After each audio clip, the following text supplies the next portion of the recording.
안녕하세요. 저는 인천에 살고 있는 60대 부부가구입니다. 오늘 우연히 윤석열 대통령의 국회 시정연설을 시청했는데 약자 복지를 두텁게 지원하겠다고 하더라고요. 대통령은 정말 보편적 복지에는 관심이 없는 건가요? 기초연금의 기준인 소득하의 70%는 정치인들 마음대로 만들어 놓고 기초연금 못 받는 30%는 어떻게 되든 상관없다는 건가요? 정말 어이가 없네요. 아무래도 기초연금 받으려면 5년은 더 기다려야 할 것 같네요.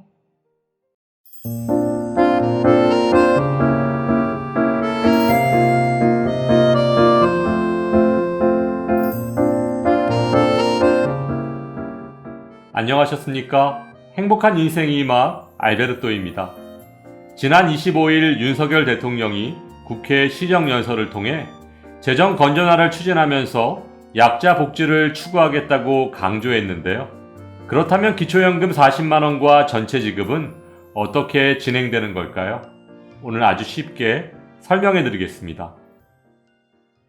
지난 10월 25일 윤석열 대통령이 2023년도 정부 예산안 시정연설을 통해 경제가 어려울수록 더 큰 어려움을 겪고 있는 사회적 약자를 보호하는 것은 국가의 기본적인 책무라며 약자 복지 기조를 재확인했습니다.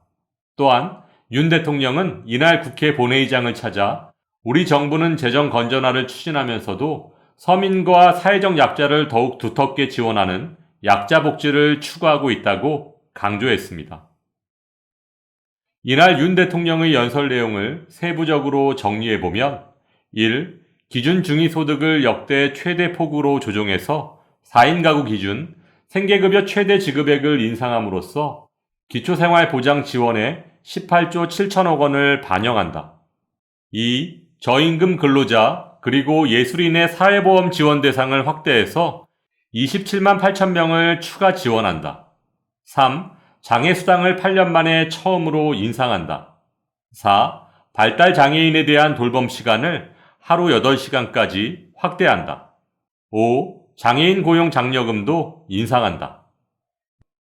위 내용 모두가 사회적 약자를 위해 꼭 필요한 정책임에는 틀림없겠지만 그 어디에도 어르신들을 위한 기초연금과 연금개혁에 대한 내용은 들어있지 않은 것이 문제인 것입니다. 지난 몇 번의 방송에서 말씀드렸듯이 기초연금 개정안을 놓고 여야의 의견은 극단적으로 대립하고 있는 것이 사실입니다. 먼저 정부 여당은 약자 복지에 더 많은 지원을 하는 선택적 복지를 추구하고 있는데요. 국민연금을 포함한 연금개혁을 먼저 진행한 후 소득 하위 70%에게만 기초연금을 40만원까지 지급하되 그것도 대통령 임기 중에 단계적으로 인상하겠다는 것입니다. 반면 야당인 민주당은 보편적 복지를 주장하고 있습니다. 기초연금 하위 70% 40만원, 상위 30% 20만원 지급 또는 만 65세 이상 전체에게 30만원 지급을 연금개혁 이전에 내년부터 선진행하겠다는 것이고 여기에 부부가구 폐지까지 주장하고 있는데요. 요즘처럼 협치를 기대할 수 없는 얼어붙은 여야의 정국 속에서 앞으로의 기초연금 확대법의 진행 방향을 예상해보면 민주당이 주장하는 기초연금 확대법은 민주당이 국회 과반 의석을 확보하고 있으므로 국회 본회의를 무사히 통과할 수 있을 것으로 보여지지만 최종 결정권자인 대통령이 보편적 복지에 반대하고 약자에게 두텁게 지원하는 선택적 복지를 강조하고 있으므로 거부권을 행사할 것으로 보여집니다. 만일 이렇게 대통령이 거부권을 행사하면 다시 국회 본회의로 돌아가서 표결에 붙여지게 되는데요. 이렇게 다시 표결에 붙여지게 되면 이번엔 과반이 아닌 3분의 2가 찬성을 해야 최종 시행을 할 수 있는 것입니다. 하지만 민주당이 국회의 3분의 2 의석을 확보하고 있지 못하므로 여당인 국민의힘 협조 없이는 불가능할 것으로 보여지는데요. 물론 국민의힘은 민주당의 기초연금 확대법에 반대하겠죠. 그렇다면 선택적 복지를 주장하는 정부 여당의 기초연금 정책은 앞으로 어떻게 진행될까요? 2023년 기초연금 연금 기준액을 포함한 세부 변경 사항은 12월 말 최종 결정되겠지만 일단 내년도 기초연금은 지난 8월 국무회의에서 결정된 것처럼 올해 30만 7,500원에서 물가 상승률 4.7%만큼 인상된 32만 1,950원이 될 것으로 예상되는데요. 14,450원 인상된 금액입니다. 그리고 내년 10월까지 보건복지부에서 국민연금을 포함한 연금개혁안을 제출하게 될 텐데요. 연금개혁안이 어떤 내용을 담고 있을지는 아직은 정확히 알 수 없지만 지난 7월 출범한 국회 연금개혁특별위원회가 3개월이 지난 10월 25일 첫 회의를 가진 것을 보면 여야의 협치를 통한 연금개혁의 길도 그리 쉽지만은 않을 것으로 예상됩니다.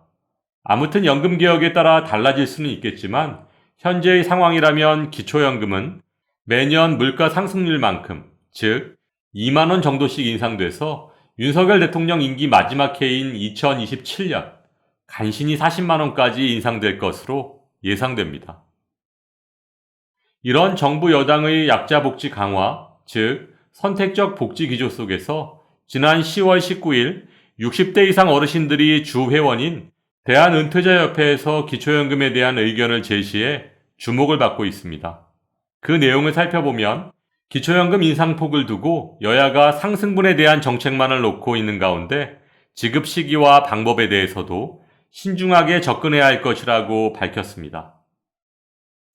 이날 발표한 대한은퇴자협회의 기초연금에 대한 주요 의견은 최하위 계층 집중 지원 및 역차별 해소, 그리고 지급 시기를 70세로 상향 조정하는 것인데요. 이라는 하위 20% 50만원, 21에서 70% 40만원, 그리고 나머지는 10만원 지급이고 이하는 하위 40% 60만원, 41에서 70% 30만원, 그리고 나머지 30%는 20만원 지급입니다. 물론 대한은퇴자협회의 이와 같은 의견은 계층별 금액 차이로 인한 또 다른 차별의 시작이라는 주장과 기초연금 지급 연령 조정에 따른 다른 노인 정책의 조정까지 고려해야 한다면 그리 쉽지만은 않아 보이는 것이 사실입니다. 하지만 기초연금 지급을 100%로 확대하는 것이고 국가 재정 문제를 다소나마 해소할 수 있다는 점에서는 나름대로 의미가 있다고 생각됩니다. 정부 여당에서 추진하고 있는 어려운 분들께 더 많은 지원을 하는 선택적 복지도 중요하겠지만 국민연금 연계감액, 부부감액 등 연금 정책의 독소조항 폐지와 함께 어르신들 전체에게 보편적 복지를 먼저 시행하는 것이 우선되어야 하지 않을까요?